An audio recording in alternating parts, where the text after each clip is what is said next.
বরবাদ সিনেমার আকাশচুম্বী সফলতার মধ্যেই তাণ্ডব সিনেমার শুটিং শুরু করেছেন ঢালিউড কিং শাকিব খান।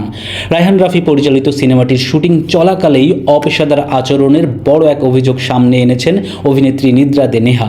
জানাবো সেই কথা, তার আগে দর্শক আপনাদের কাছে অনুরোধ, আমাদের পার্শ্বচিত্র চ্যানেলটি সাবস্ক্রাইব করে উৎসাহিত করবেন প্লিজ। দর্শক, মডেল ও অভিনেত্রী নেহা ওয়েব সিরিজ আন্তনগর, আধুনিক বাংলা হোটেল, হাঁসের সালুনে অভিনয় করে দারুণ প্রশংসিত হয়েছেন। ক্যারিয়ারের শুরুতেই বিজ্ঞাপন চিত্রে কাজ করেছেন তিনি। এবার ঈদে লাভ মি মোর, তবুও তোমাকে চায়ের মতো আলোচিত নাটকে দেখা গেছে তাকে।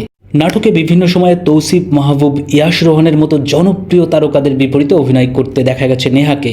অভিনয় করেছেন শরতের জবা নামের একটি সিনেমাতেও। সম্প্রতি নেহা একটি সাক্ষাৎকারে জানিয়েছিলেন তিনি তাণ্ডব সিনেমায় শাকিব খানের বিপরীতে অভিনয় করছেন, আর এ কারণেই নাকি একদিন শুটিং করার পরও তাকে তাণ্ডব থেকে বাদ দেওয়া হয়েছে।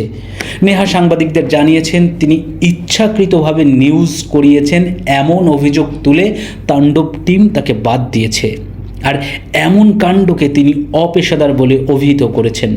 যদিও এ বিষয়ে রায়হান রাফি বা তাণ্ডব সিনেমার পক্ষ থেকে আনুষ্ঠানিকভাবে কোনো বক্তব্য এখনও পাওয়া যায়নি। আপাতত ঢাকায় তাণ্ডবের কিছু অংশের শুটিং চলছে বলে জানা গেছে, তবে তাণ্ডবে শাকিবের সঙ্গে নায়িকা হিসেবে কে আছেন সেটি এখনও জানা যায়নি। যদিও গুঞ্জন রয়েছে ছোট পর্দার অভিনেত্রী সাবিলা নূরকে দেখা যেতে পারে তাণ্ডবে। যাই হোক দর্শক, আমরা কোনো বিতর্ক ছাড়াই তাণ্ডবের একটি সুন্দর সমাপ্তির অপেক্ষায় রইলাম। অভিনেত্রী নিদ্রা দে নেহার জন্য শুভকামনা রইল আপনাদের জন্যেও। সঙ্গে থাকুন পার্শ্বচিত্রর।